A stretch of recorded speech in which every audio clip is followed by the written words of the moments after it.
lose the war. He knew that. But a wise king doesn't fight with what he has. He buys what he's missing. And there was an entire civilization of people thirsting for nothing but blood.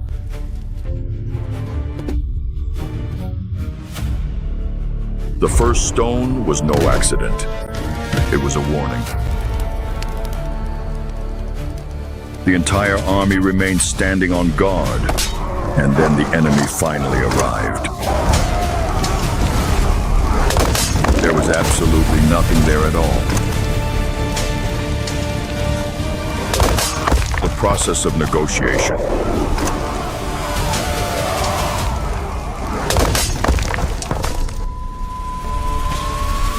Never. Magnus raised the spear. Just once, and the vast, endless open sky finally gave its silent answer.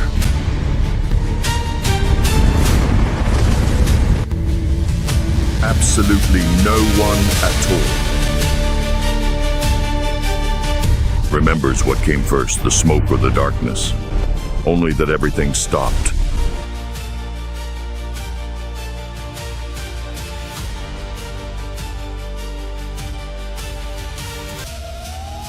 Those were not soldiers. They were sentinels. Rangers of the kingdom of Grak, scattered through the forest like invisible eyes. They didn't know who had arrived. They only saw the fire, and fear did the rest. They fled, just as Magnus knew they would. Excellent. Because a ranger who flees runs to tell his king, and that was exactly what Magnus needed. Now the king was marching toward the kingdom of the orcs. The wolf queen was still alive, and the hunter had switched sides. Garrick, his best warrior, his traitor, had seen a 200-year-old queen with an army that did not bleed like men. Magnus knew he couldn't defeat loss alone. He needed something that would scare even the wolves. He needed the orcs.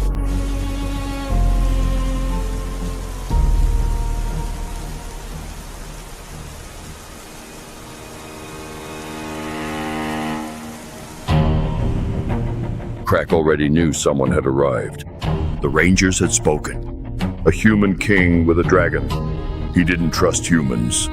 He never had. But a dragon was a hard argument to ignore. A human king, alone, with an army behind him. Grak looked to the side and signaled, "The gate will open." Magnus saw it and went inside.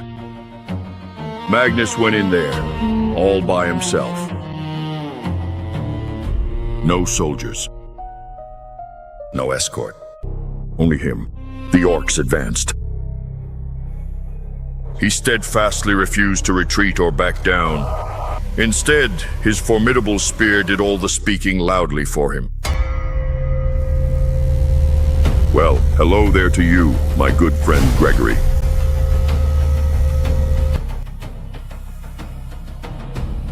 He went down.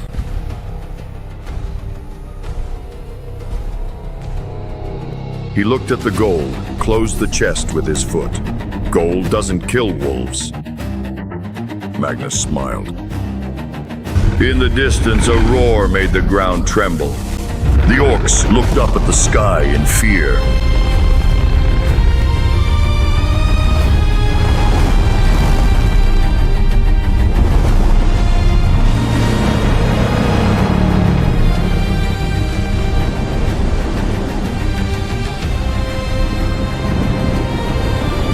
Grak looked at the sky. A long pause. Behold, this is the mighty and powerful Grak. Extends his hands and says, but this does bring down wolves. The dark bargain was finally struck and the deal was sealed. Magnus now commanded his formidable and terrifying legion composed of ancient stone and sacrificial blood. On the other side of the world, something awoke. Fenrir does not snarl at the wind. He snarls at what comes with it. There was a kingdom the world had forgotten. Or perhaps one that had chosen to be forgotten. Azeroth. The kingdom of the elves, where even the wind asked permission to enter. A place built not to resist the world, but to ignore it. But tonight, someone had arrived without asking. Because some news cannot wait. Not even Azeroth, the spy with news no one wanted to hear. He had run without stopping, without resting, because some news does not wait. Magnus had made his move. Calculated, cold, exactly as he always was. And the orcs had accepted, which means that war was no longer a possibility. It was a certainty. Eren listened to everything without blinking as the messenger spoke.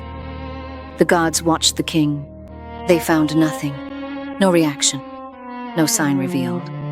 Until the messenger began to doubt whether he had even been heard. It had been this way for 1,000 years. A king who understood that expression was also a weapon. That silence could be an answer. That patience could be a strategy. He knew Vera before she was queen, when they both still believed that wars could be avoided. She had saved Azeroth once. Not with diplomacy, not with gold. Eren would not fight. Not yet. The world was moving too fast to choose a side now. He would send only an observer, a pair of eyes, without a flag, without commitment, to see what was coming before deciding what to do about it. Because in war, whoever has information has power. On the other side of the world, Vyra already knew. The wolves always know first. Magnus had bought an army of stone and blood, with gold that meant nothing to the orcs. But the dragon was worth everything. And she needed something that money can't buy. And she knew exactly where to find it.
Just one, single, solitary unit.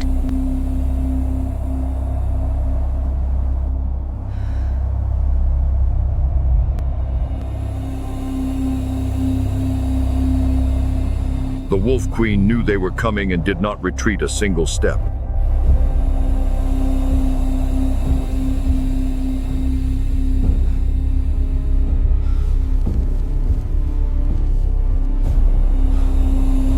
By her side, Aldrich, the warrior who chose the queen when everyone else chose gold. She didn't have 10,000 soldiers, but she had something that no gold could buy. They arrived without warning. First, the sound.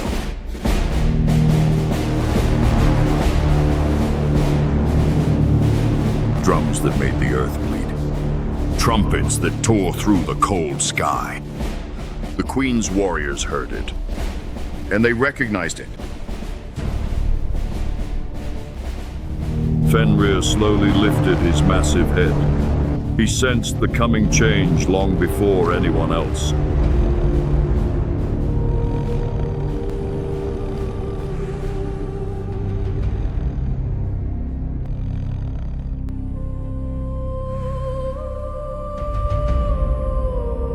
The Wolf Queen did not wait. She marched. By her side, the hunter who traded a king for a cause, and the warrior who never abandoned his own. Behind them, a force that cannot be measured in numbers. 10,000 steps separated the king from the wolf queen.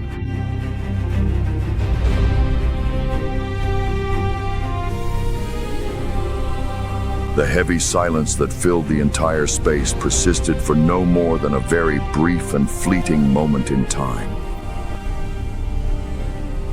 10,000 warriors stopped. He advanced alone.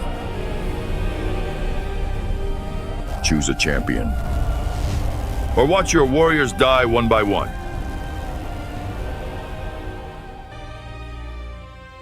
A king who doesn't need an army to intimidate. Choose a champion, or watch your warriors die one by one.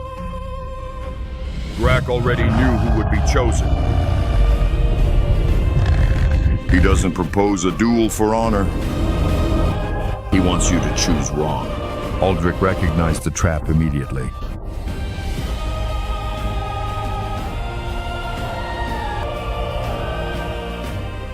Vera looked to the side. Garrick had already set off. Shall we get started then? This brave old drums, Budo tribal Bukrubble drum, moist pony, roddy more skin, drum with bone stays, wild and related. Builet sunnet, musem saidan. Så det du råslår dra på en steg vanlig.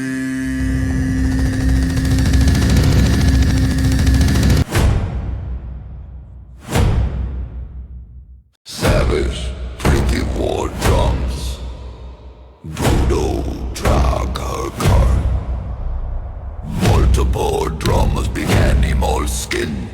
Drums with bone sticks, wild and relentless rhythm. Nolan is no sitters, as no dito sound drop. Poskeboli deep, boomy bass translate with fast aggressive mid.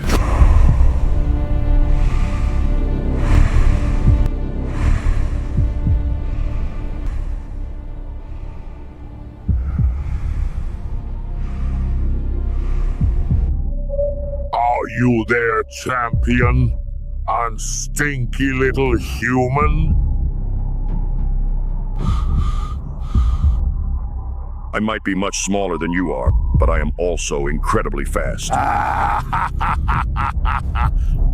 will break slowly each bone of your body.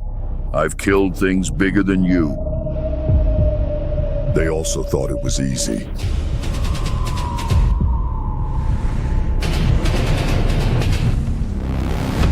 Mr. Gregory, please.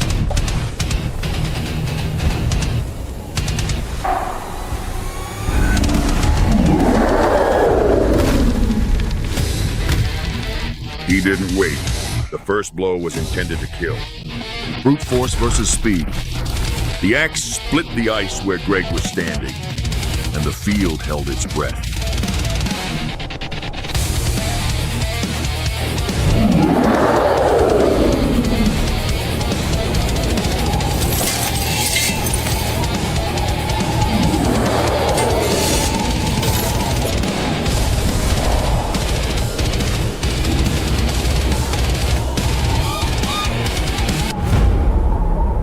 For the Horde.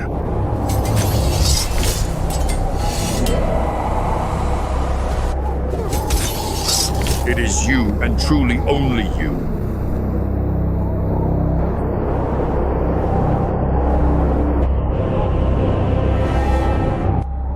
You are different from the other humans, but being different isn't enough. And Magnus saw what no one else saw. That the hunter could win. Kings don't lose duels. Kings change the rules. Magnus's spear tore through the air. Before Garrick hit the ground, there was never an agreement. There was never any honor. Only a trap. But someone saw it.